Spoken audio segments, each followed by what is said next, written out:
Haruki had died the most embarrassing death in human history. Not in battle.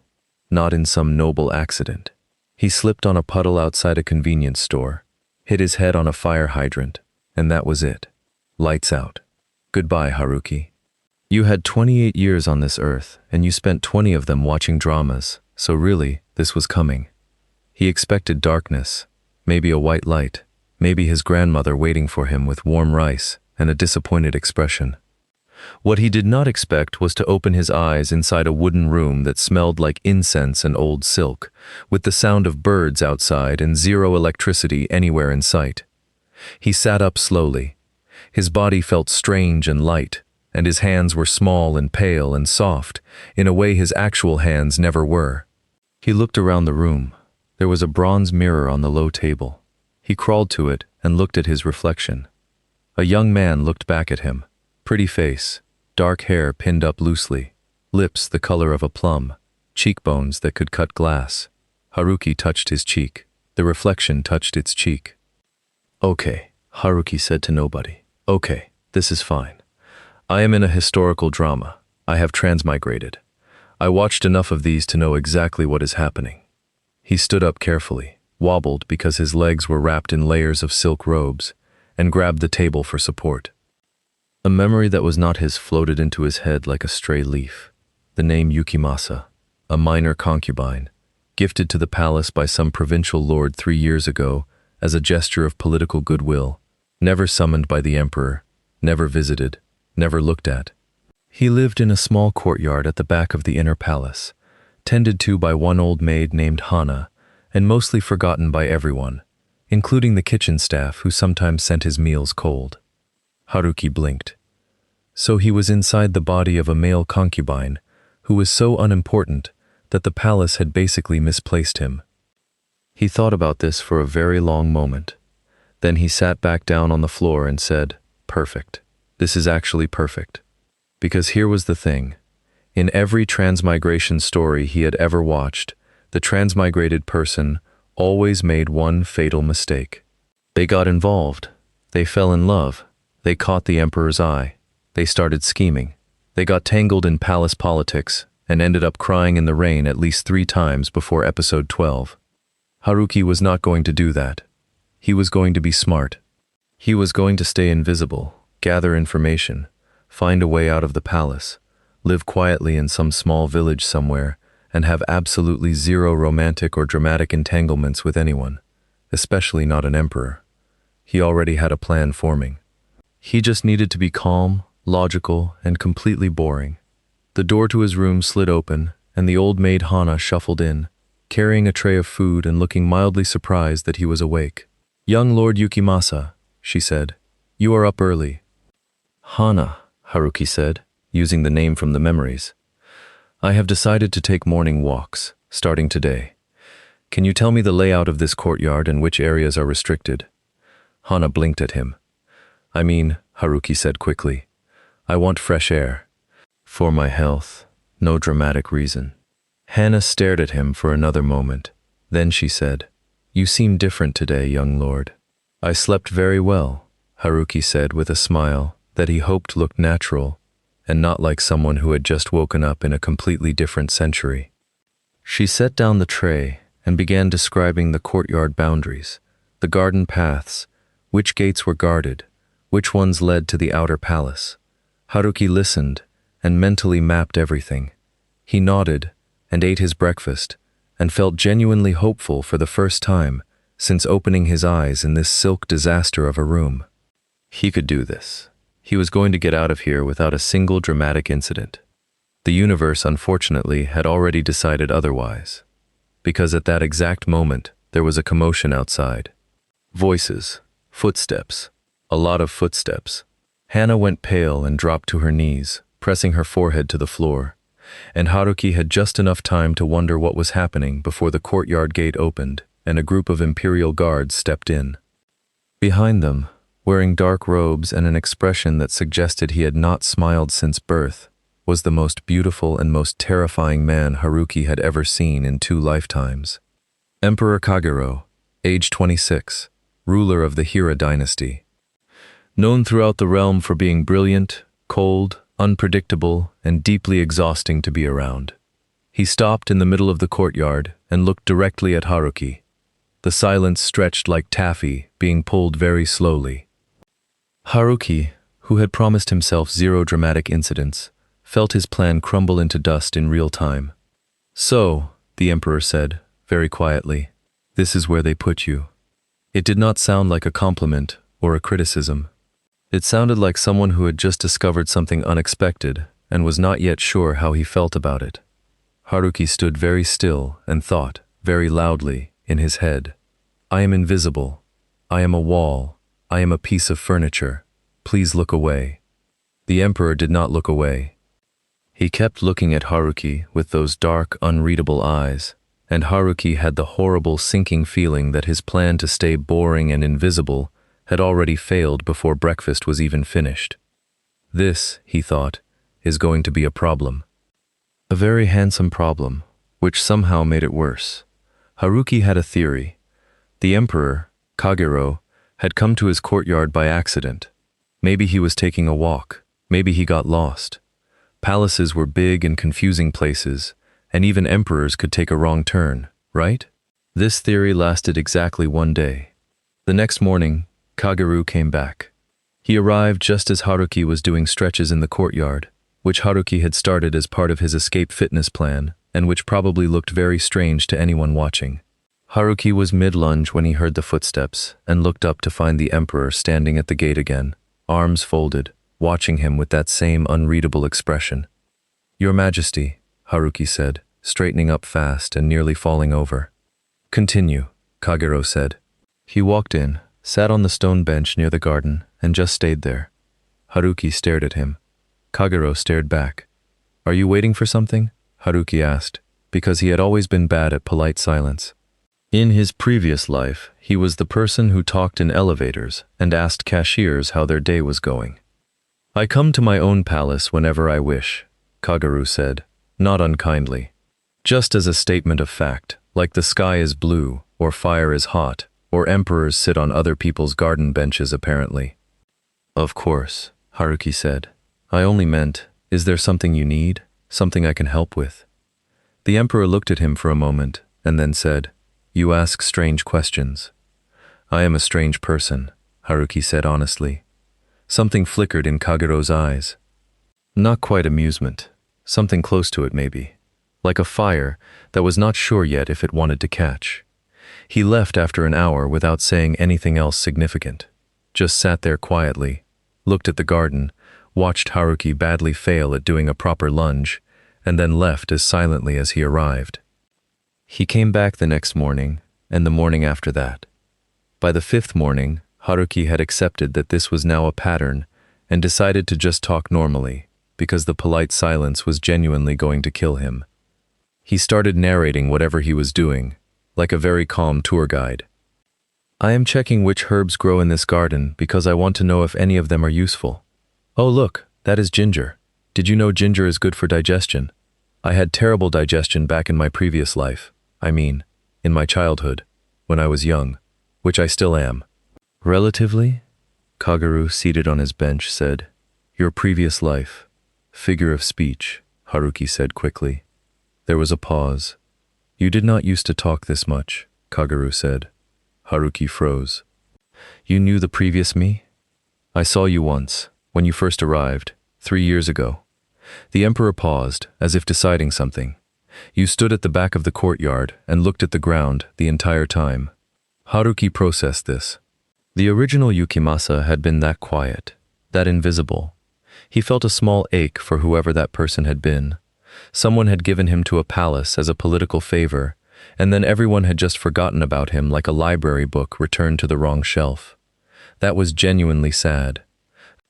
"Well," Haruki said carefully, "I decided looking at the ground was a waste of a perfectly good head." Kagero's mouth did something that was almost the beginning of a smile. Almost. It was a very small almost.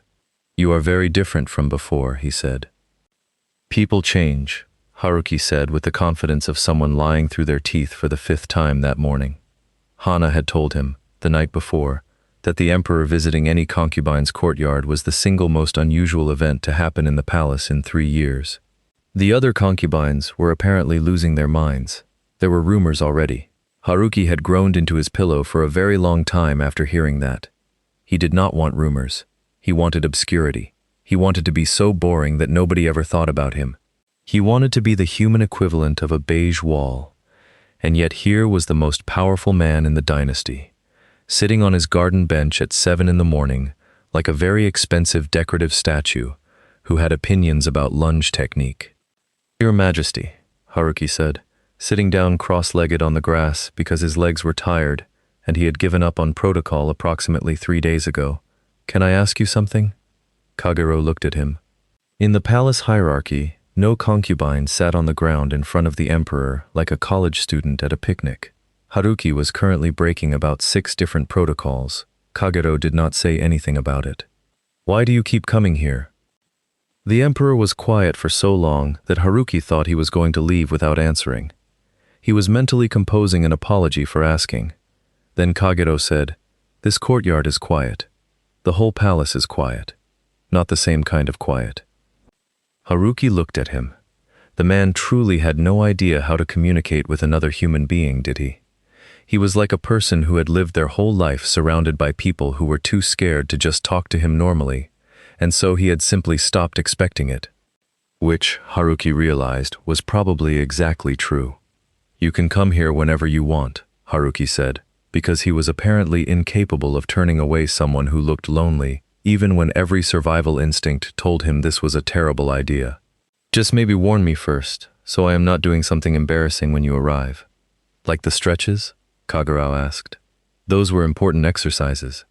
They looked like you were trying to fold yourself into a box." Haruki opened his mouth, closed it, said, "Did you just make a joke?" Kagero stood and straightened his robes, already turning to leave, as if the moment of lightness had surprised even him. "I will return tomorrow." He left. Haruki sat on the grass and thought about the fact that the cold, distant emperor had just made a joke about his stretching, and his heart had done something very stupid and embarrassing in response. Something warm and sudden, like spilling tea on yourself. "No," Haruki said firmly to himself. "Absolutely not. I am leaving this palace. I have a plan. There will be no falling in love. None. Zero falling." From inside the room, Hana called out, "Young lord, your tea is ready." "Coming," Haruki said, and stood up, and tried very hard not to think about dark eyes and an almost smile, and someone who found his exercise routine funny. He failed immediately, catastrophically, without delay. The problem with being noticed by the emperor was that other people noticed you being noticed by the emperor. Haruki had figured this out by day 8. He was walking through the garden path that connected his courtyard to the main inner garden when he found a very dead bird sitting on his doorstep. Not dead from natural causes, dead in a way that someone had placed it there with intention, and a note attached that said, in very neat calligraphy, "Know your place." Haruki stared at it for a long moment. Then he went inside, drank his tea, and thought about this rationally. He was in a palace full of concubines. He was the only one the emperor had visited. He was therefore a target. This was not surprising. In every story he had ever watched, this was episode 3, behavior, right on schedule. Whoever had placed this bird had clearly also watched too many dramas. What was surprising was how annoyed he felt rather than scared. He had not asked for any of this. He had not flirted with the emperor or schemed his way into anyone's attention. He had just been here, existing, and talking about ginger root, and now someone wanted to intimidate him with bird-based threats. "Rude," Haruki said aloud to the empty room. He buried the bird respectfully in the garden because it was not the bird's fault, and then he spent the rest of the morning doing a casual but very focused survey of everyone who could access his courtyard. The answer was not many people. The inner palace had strict movement rules. Servants moved between areas, but were monitored. Someone with enough rank and access had done this deliberately. And that made it interesting. On the 9th morning, when Kagero arrived, Haruki decided not to mention the bird. Not yet. He needed more information first. Instead, he asked, as casually as he could manage, "How many people have access to the inner courtyard paths?" Kagero looked at him with that measuring gaze. Why? Curious about the security. The walls are very interesting architecturally. Kagero said nothing for a moment. Then he said, "You found something." "I did not say that." "You are doing the thing where you talk about something completely unrelated when you actually want to ask about something specific." Haruki paused. "I have only known you for 9 days. How do you already know that about me?"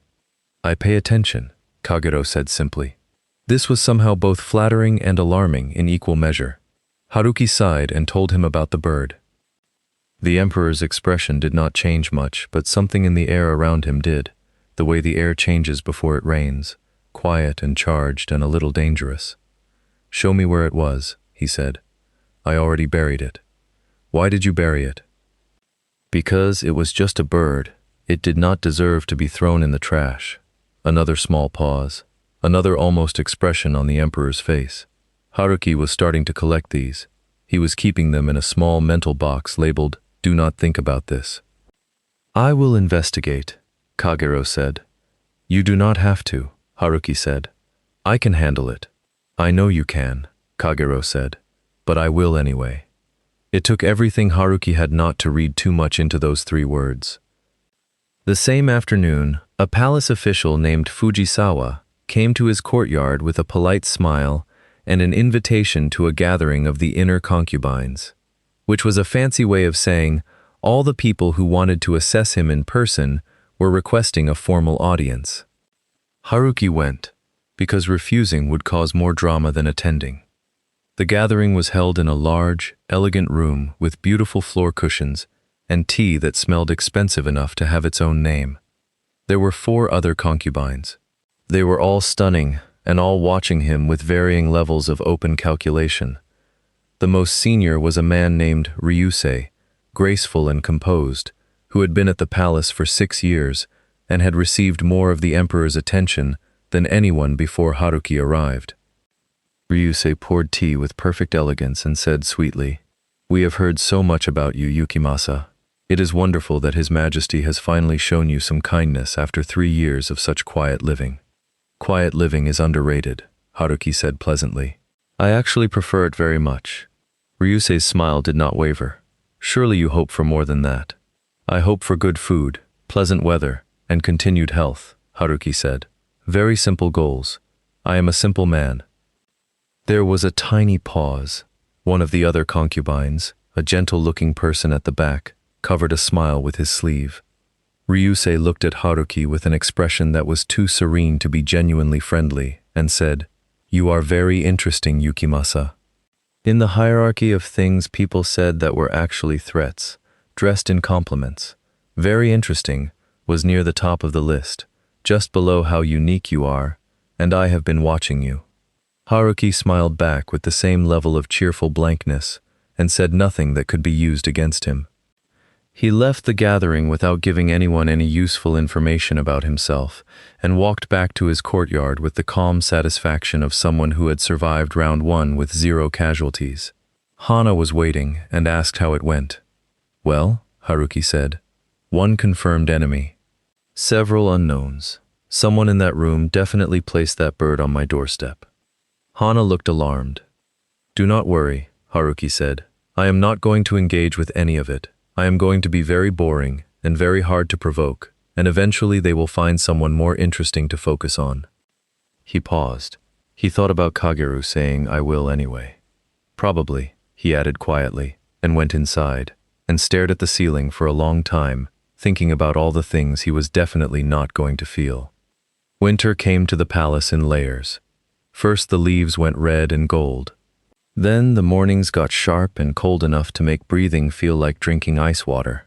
Then one morning, Haruki woke up, and there was frost on his garden, and Kagero was already sitting on the stone bench with a cup of tea, as if this was a completely normal and reasonable thing to do at sunrise in winter. "You are going to freeze," Haruki said from the doorway, still wrapped in his sleeping robe and slightly horrified. "I do not feel the cold," Kagero said.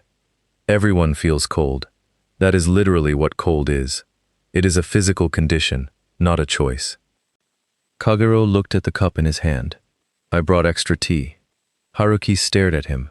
The emperor of the entire Hira dynasty had brought him extra tea. Like a normal person. Like a person who thought about whether another person might be cold and brought something warm accordingly. He went and got his outer robe, came back, and sat next to Kagero on the bench, which was absolutely freezing against his legs, accepted the second cup of tea, and said nothing for a while because sometimes you just sat with something too surprising to immediately react to. In the weeks since the bird incident, things had changed. Not in a way Haruki could point to and say there. That was when things shifted. It was slow and small. Kagero started staying longer in the mornings. He started responding when Haruki talked, instead of just listening with that still, attentive face. He started doing small things that Haruki almost missed because they were so quiet. Like the tea. Like the time he noticed Haruki was cold during a garden walk, and the next day, a heavier silk robe appeared in the room without explanation or note. Like the way he had quietly dealt with the bird situation so that nothing like it had happened since. Haruki was, against all his careful planning and excellent intentions, in serious trouble. "Can I ask you something personal?" Haruki said. "You always ask things you know you should not, and then do it anyway." "Correct. That is a consistent personal quality of mine. So, did you ever like anyone? Before all this? Before the whole emperor situation?" Kagero was quiet for a moment. "No. Not one person? In 26 years? People do not talk to me the way you do." "What way is that?" "Like I am a person." Haruki turned to look at him. Kagero was looking at the frost on the garden, his profile clean and still against the gray morning light. He looked like something out of a painting. He also looked, in that moment, genuinely lonely, in a way that had nothing to do with being surrounded by people, and everything to do with none of them being real with him. "You are a person," Haruki said. "I am the emperor." "You are a person who is also an emperor. Those are not mutually exclusive. You can be both at the same time. This is not complicated." Kagero looked at him then, direct and close, and with an expression that Haruki could not fully read, but that made something in his chest do a slow, involuntary flip. "You say things that no one else says," Kagero said. "Is that a complaint?" "No." They sat in silence for a while. The frost caught the early light and glittered. A bird called from somewhere in the garden. Haruki thought about his escape plan, which had become increasingly theoretical over the past several weeks, and increasingly something he added details to, but never actually moved forward on. He thought about the village he had imagined, the quiet life, the freedom from all of this. He thought about tea on a cold morning and someone saying, "You say things that no one else says," like it was something precious rather than something strange. "I am going to say something that might be inappropriate," Haruki said. "When has that stopped you?" "Fair point." Haruki took a breath. "I think you are lonely. I think you have been lonely for a very long time, and everyone around you is either too scared or too ambitious to just be honest with you. So nobody ever is, and I think that is genuinely sad." Kagero did not respond right away. Then he said, "That was inappropriate. I know. You are correct, though." Haruki had not expected him to just say that. Most people defended themselves. Most people deflected. Kagero just looked at the truth and said, "Yes, that is the truth." He looked at the emperor and thought that maybe Kagero was the bravest kind of person, the kind who admitted real things even when admitting them cost something. "You do not have to be lonely," Haruki said quietly. "You can just talk to me. I will talk back. I am clearly incapable of not talking, as you have noticed." Kagero's mouth did that thing that was almost a smile, and this time it went a little further than it usually did. Not a full smile, something warmer than almost, though. "I know," he said. Haruki's heart did the embarrassing thing again. The warm, sudden thing, like spilling tea on yourself, but somehow you do not mind. He decided to stop fighting quite so hard. Just a little. Just today, he would start fighting it again tomorrow, probably. He did not start fighting it again tomorrow. Haruki found out what was happening by complete accident. He had not intended to overhear anything. He had been taking his usual evening walk along the garden path, and he had taken a wrong turn somewhere near the east corridor and ended up in a quiet, covered walkway that he had not visited before. And there was Fujisawa, the palace official, speaking quietly to someone hidden in the shadows. Haruki pressed himself against the cold pillar and listened. What he heard was not good. There was a group of powerful nobles, Fujisawa explained to the shadow, who had decided that the emperor's repeated visits to the forgotten concubine were becoming a political problem. Not because they cared about palace relationships, they believed incorrectly that Haruki was influencing the emperor's decisions, which was absolutely ridiculous. Haruki had never once suggested anything political to Kagero. They talked about gardens and food and why certain words existed, and what traditions meant. He was not an advisor. He was barely a functioning member of palace society by choice. But the rumor had spread, and the plan, Fujisawa said with a calm that made Haruki feel cold in a way that had nothing to do with the temperature, was to remove the source of influence.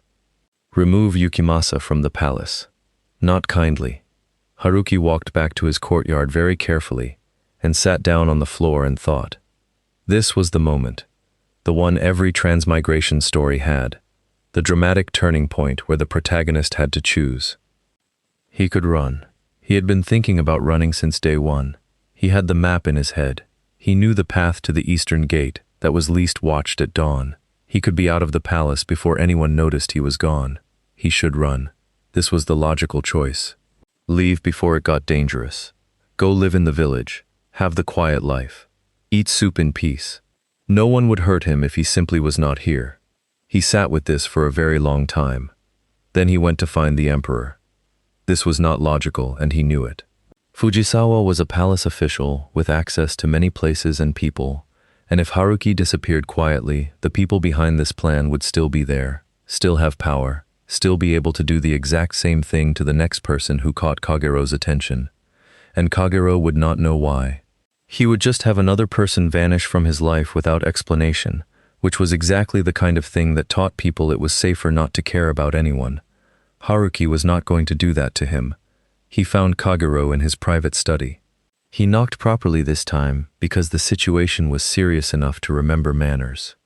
Kagero looked up. He looked tired in a way that made Haruki want to say something soft and irrational. "I need to tell you something," Haruki said. "And I need you to listen to the whole thing before you do anything. Because you have a tendency to make that dangerous face halfway through conversations and then stop listening." "I do not make a dangerous face. You absolutely do. It is very intimidating, even when you are not trying to be. Please sit down." Kagero sat. He looked slightly amused at being told to sit in his own study by a concubine from a forgotten courtyard. Haruki told him everything. What he had heard, where, Fujisawa's voice. The plan, the word remove, spoken in a very final way. When he finished, the room was completely quiet.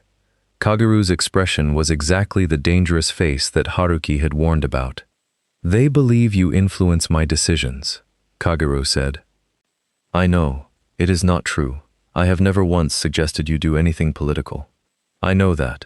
A pause. Something careful crossed his face. "But it is perhaps not entirely untrue that you have influenced me." Haruki blinked. "What do you mean?" "I made 3 decisions this past month that I would not have made before, because I thought about things you said, about people being people, about how traditions exist for reasons but reasons can change." Haruki felt something large and significant shift in his chest.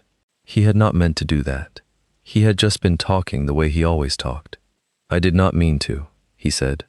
"I know." Kageru's voice was quiet. "That is why it worked." The moment sat between them, warm and unspoken and full of things. Then Kageru stood and said in his emperor voice, "Fujisawa will be dealt with, tonight." "Carefully," Haruki said quickly. "Not the dangerous face way, the smart way. You have options that do not involve anyone being dramatically ruined." "I am always smart." "You are smart while also being frightening. Try just smart this time." Kagero looked at him for a moment. "You say things that no one else says. You keep saying that. It keeps being true." Haruki stood to leave and then stopped, because Kagero's hand was around his wrist, gentle, just holding. Not pulling or directing, just a hand holding a wrist like a question that had not been asked out loud yet. "You came to tell me," Kagero said, "when you could have left instead." Haruki did not say anything for a moment. "I considered leaving," he admitted. I know you did. A pause that felt like it contained several years of things. Thank you for not. Haruki's heart was doing several things at once, none of them neat or organized. Do not thank me yet, he said. Let us get through tonight first. The night went sideways, in a way that Haruki should have anticipated. Kagero's investigation of Fujisawa was supposed to be quiet and contained. It was contained. It was not quiet. Word spread fast in a palace. By morning, everyone knew that Fujisawa had been removed from his position and placed under house arrest. Everyone also knew, or believed they knew, why.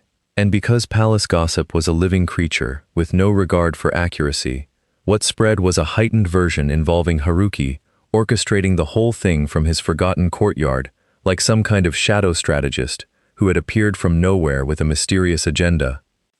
Haruki heard this version from Hana, who heard it from the kitchen staff, and his reaction was to put his head on the table and stay there for a while. I just told him what I heard, Haruki said to the table. Yes, young lord, Hana said, patting his shoulder. I was not scheming. I know, young lord. I do not even understand half the political structure of this palace. That is probably wise, Hana said. By midday, 3 invitations had arrived at his door. 2 from concubines who suddenly wanted to be his ally, and 1 from a senior court lady assessing the situation. Haruki declined all 3 with polite notes. By evening, an uninvited person arrived in his courtyard. His name was Daichi, head advisor to one of the most powerful noble families in the court. He was in his 40s, composed, and wearing the kind of robes that announced importance loudly before he even spoke. He looked at Haruki with contempt that was not trying to be polite. You have overstepped, Daichi said. I reported what I heard to the appropriate person, Haruki said. You manipulated the emperor. I told him what someone said about harming me. That is reporting. Manipulation would be something else entirely. You are a concubine from a minor province. You should have no influence on anything in this palace.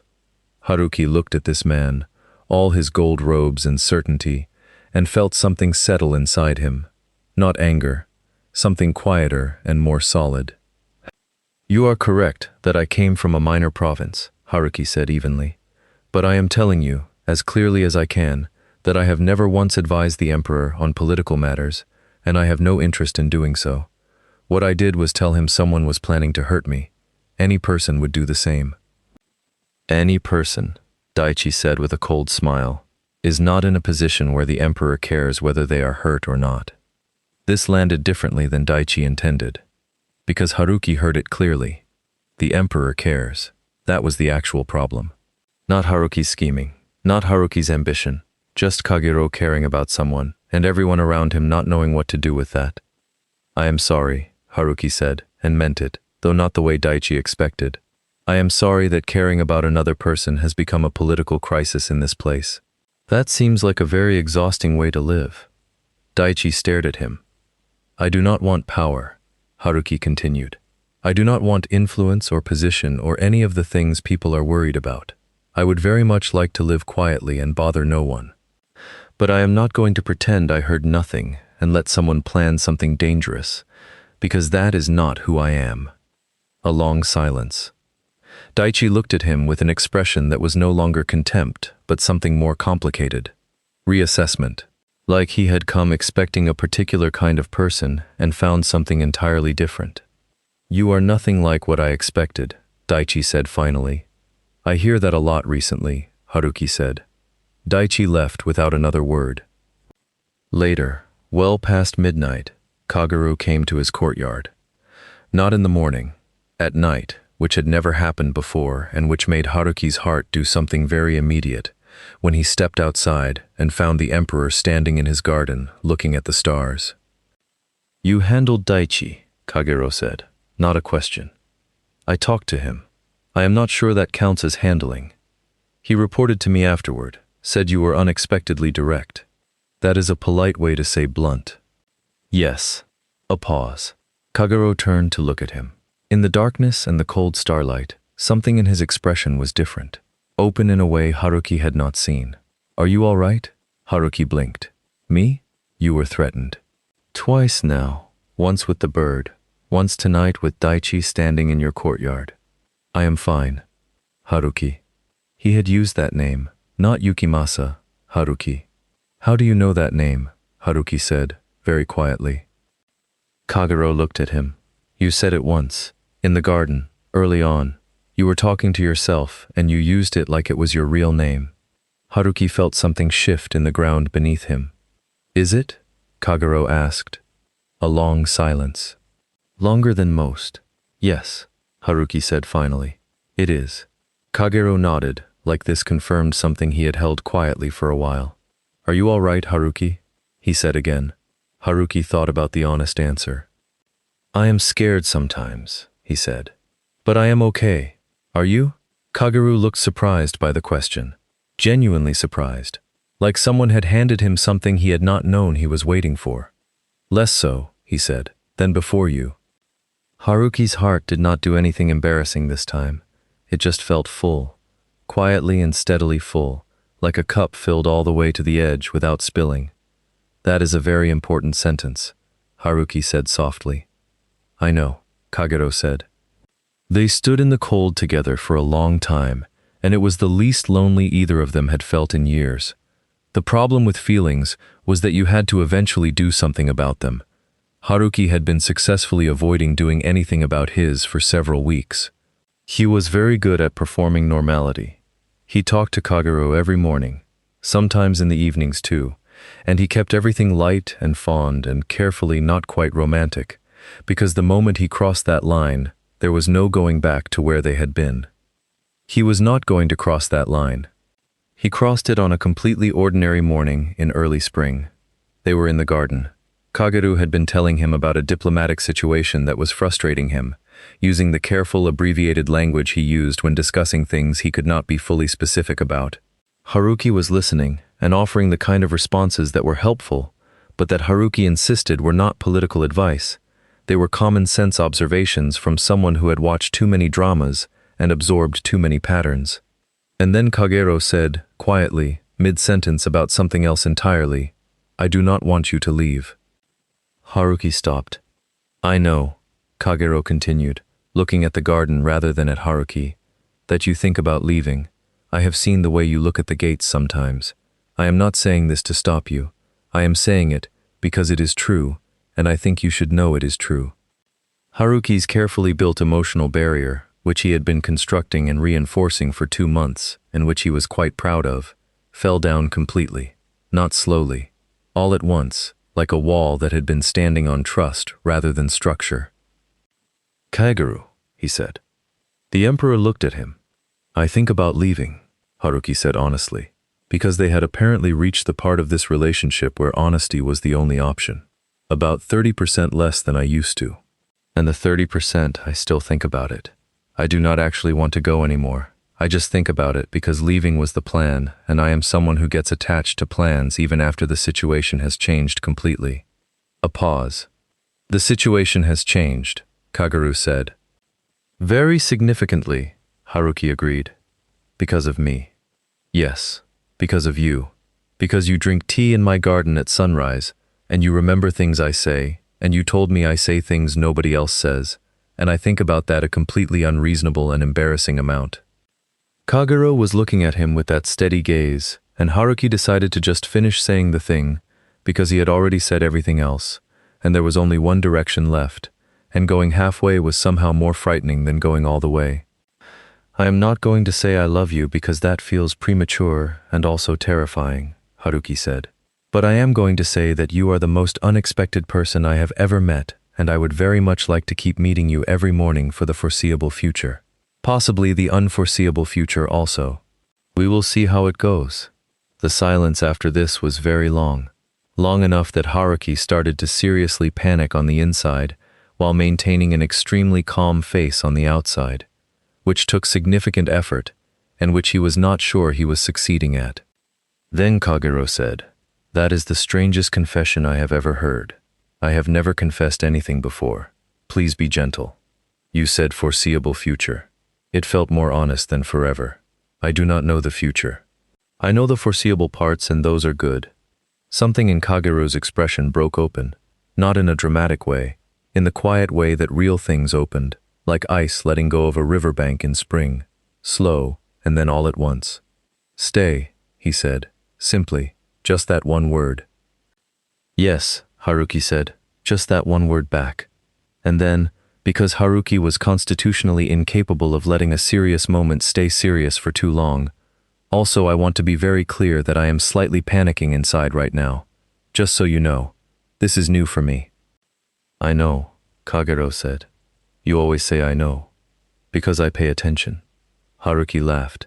Actually laughed, surprised by it, the sound of it warm in the cold air, and Kagero looked at him with an expression that was finally, fully, completely a real smile. Small and careful and warm, in a way that changed his whole face. Haruki thought, there it is. There is the person underneath all that distance and composure. He thought, I am in an extraordinary amount of trouble, and I do not mind even a little. That evening, Hana noticed that Haruki was smiling at his tea for no visible reason, and wisely said nothing about it at all, but went to bed that night feeling something warm and hopeful that she had not felt in this forgotten courtyard in a very long time. 3 months later, the inner palace had mostly stopped being chaotic about Haruki.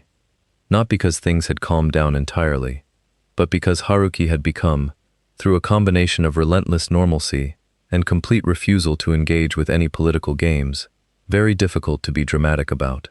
There was simply nothing to work with. He helped Hana with the garden. He sent polite and entirely unremarkable responses to invitations. He had tea regularly with the concubine who had covered his smile during that first tense gathering, a gentle and funny person named Isao, and they had become genuinely good friends.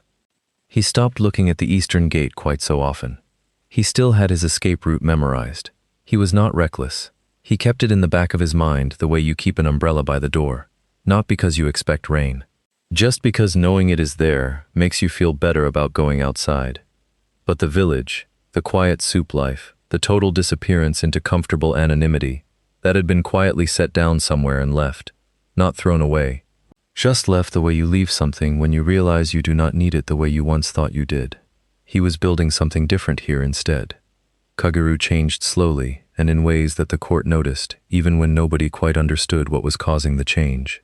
He was still the emperor, still precise and serious and occasionally deeply intimidating, but there was a different quality to him now, a steadiness that had not been there before, less rigid and more rooted. He listened differently in court sessions, made decisions that were still sharp and clear but that had something more considered inside them, something that seemed to account for people as people rather than as pieces on a board. The court said the emperor had become more human.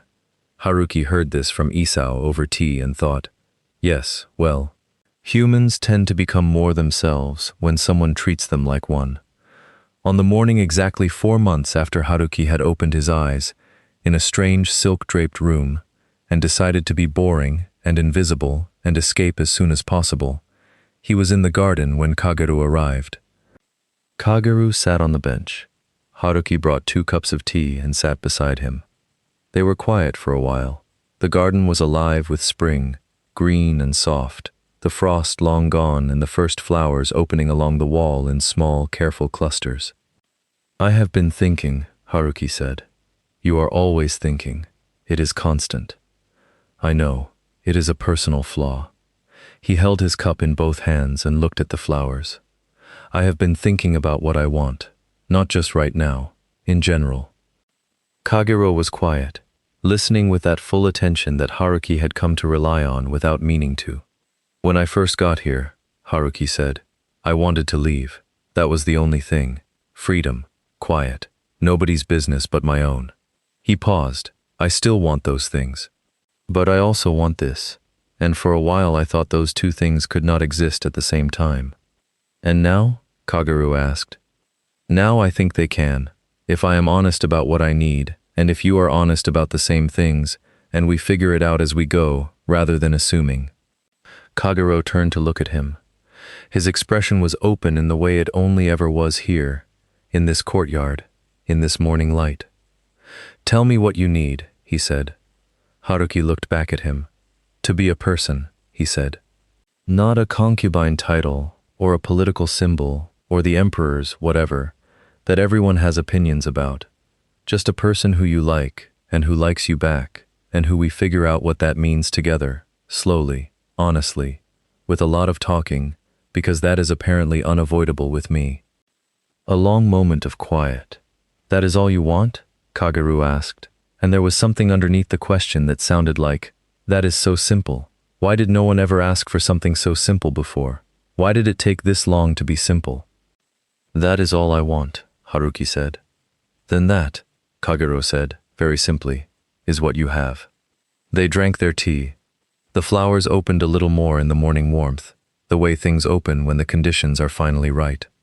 Hana, who had been hovering near the doorway and pretending very unconvincingly to tend the herbs, went inside and cried in a small and happy way, and then made a very good lunch because she felt the occasion deserved it.